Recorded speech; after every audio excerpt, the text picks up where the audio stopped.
I was arrested when I was 12 for a burglary that I committed with some friends at 12 years old in Melrose Park, which is in Fort Lauderdale.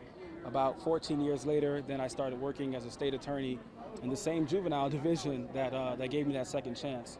But even though I have the feel-good story of making that 180 turnaround, a lot of my peers, a lot of my friends weren't so fortunate.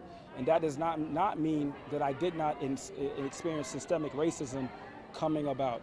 Growing up in Fort Lauderdale, I've seen it every single day.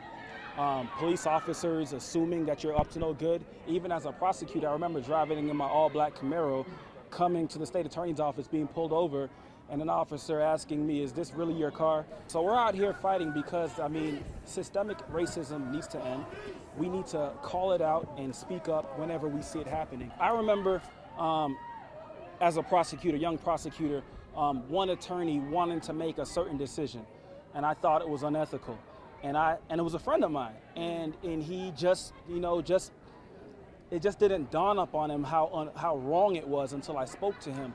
And I called him out, and then I discussed it with him. It takes courage, it takes speaking up, it takes co-officers, like the black officer in Fort Lauderdale who called out her colleague when she saw that he was doing something unjust. So it takes actions like that if we're really gonna see some type of systemic change.